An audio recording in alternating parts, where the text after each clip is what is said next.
Bacaan dari kitab kedua Samuel. Pada waktu itu, Daud melakukan yang jahat di hadapan Allah. Ia mengambil istri Uria menjadi istrinya. Maka Tuhan mengutus Natan kepada Daud. Natan datang kepada Daud dan berkata kepadanya, "Ada dua orang dalam satu kota, yang seorang kaya, yang lain miskin. Si kaya mempunyai sangat banyak kambing domba dan lembu sapi. Si miskin tidak mempunyai apa-apa selain seekor anak domba betina yang masih kecil yang dibeli dan dipeliharanya. Anak domba itu menjadi besar bersama dengan anak-anak si miskin, makan dari suapannya, minum dari cawannya, dan tidur di pangkuannya, seperti seorang anak perempuan baginya. Pada suatu hari, orang kaya itu mendapat tamu. Ia merasa sayang mengambil seekor dari kambing domba atau lembunya untuk dimasak bagi pengembara yang datang kepadanya itu. Maka ia mengambil anak domba betina kepunyaan si miskin itu dan memasaknya bagi orang yang datang kepadanya itu. Lalu Daud menjadi sangat marah karena orang itu, dan ia berkata kepada Natan, "Demi Tuhan yang hidup, orang yang melakukan itu harus dihukum mati. Anak domba betina itu harus dibayar gantinya 4 kali lipat, karena orang yang melakukan hal itu tidak kenal belas kasihan." Kemudian berkatalah Natan kepada Daud, "Engkaulah orang itu. Beginilah sabda Tuhan Allah Israel, pedang tidak akan menyingkir dari keturunanmu sampai selamanya, karena engkau telah menghina aku dan mengambil istri Uria orang Het itu untuk menjadi istrimu. Beginilah sabda Tuhan, malapetaka yang datang dari kaum keluargamu sendiri akan kutimpakan ke atasmu. Aku akan mengambil istri-istrimu di depan matamu dan memberikannya kepada orang lain, dan orang itu akan tidur dengan istrimu di siang hari. Engkau telah melakukannya secara tersembunyi, tetapi aku akan melakukan hal itu di depan seluruh Israel secara terang-terangan."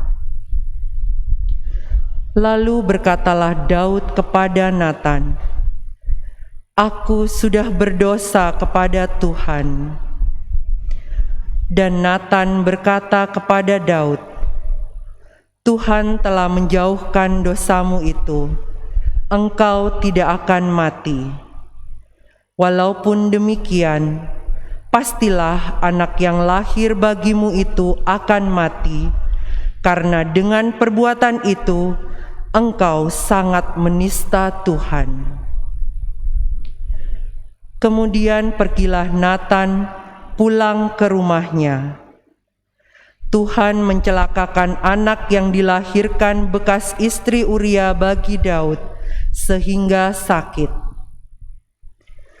Lalu Daud memohon kepada Allah bagi anak itu.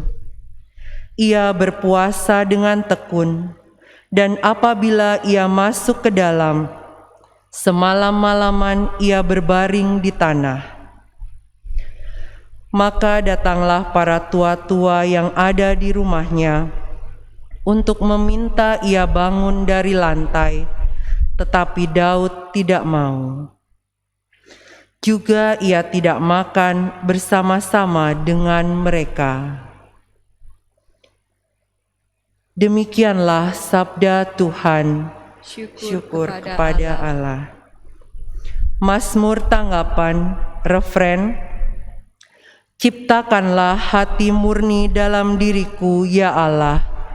Ciptakanlah hati murni dalam diriku, ya Allah. Ciptakanlah hati yang murni dalam diriku, ya Allah, dan baruilah semangat yang teguh dalam batinku.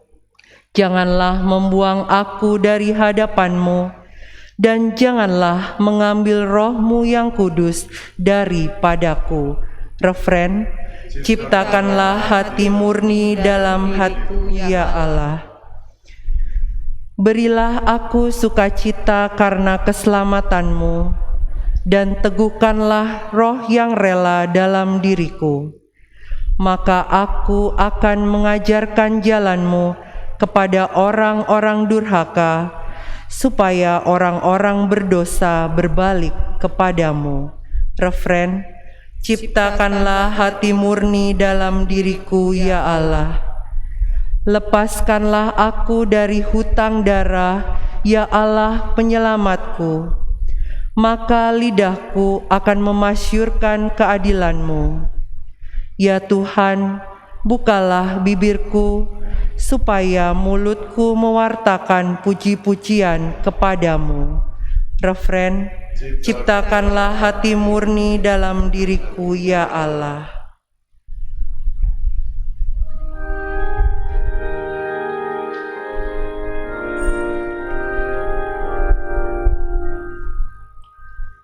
Haleluya, haleluya, haleluya. Haleluya, haleluya, haleluya.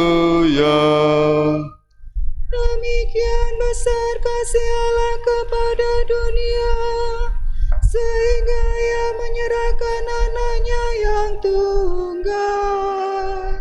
Setiap orang yang percaya kepadanya memiliki hidup abadi. Haleluya, haleluya, haleluya. Tuhan bersamamu. Dan bersama roh. Inilah Injil suci menurut Santo Markus. Dimuliakanlah Tuhan. Pada suatu hari ketika hari sudah petang, Yesus berkata kepada murid-muridnya, "Marilah kita bertolak ke seberang." Mereka meninggalkan orang banyak yang ada di sana lalu bertolak dan membawa Yesus dalam perahu itu di mana Ia telah duduk, dan perahu-perahu lain pun menyertai Dia. Lalu mengamuklah taufan yang sangat dahsyat, dan ombak menyembur masuk ke dalam perahu, sehingga perahu itu mulai penuh dengan air. Pada waktu itu Yesus sedang tidur di buritan di sebuah tilam. Maka murid-murid membangunkan Yesus dan berkata kepadanya, "Guru, Engkau tidak peduli kalau kita binasa?" Yesus pun bangun, menghardi angin itu, dan berkata kepada danau, "Diam, tenanglah." Lalu angin itu reda dan danau pun menjadi teduh sekali. Lalu Yesus berkata kepada murid-muridnya, "Mengapa kamu begitu takut? Mengapa kamu tidak percaya?" Mereka menjadi sangat takut dan berkata seorang kepada yang lain, "Siapakah gerangan orang ini? Angin dan danau pun taat kepadanya." Demikianlah sabda Tuhan. Terpujilah Kristus. Bapak, Ibu dan Saudara, saudaraku seiman dalam Kristus, Yesus meredakan taufan di danau dengan cukup mengatakan diam dan tenang, dan akhirnya tenang. Betapa pentingnya bagi kita iman kepada Tuhan kita Yesus Kristus dalam menghadapi aneka situasi hidup kita. Menarik bacaan pertama tadi, Daud yang jatuh ke dalam dosa akhirnya bertobat dengan mendoakan Mazmur 51 yang tadi diulang-ulang. Ciptakanlah hati murni dalam diriku ya Allah. Semoga di masa pandemi ini juga kita menghadapi situasi dalam hidup kita.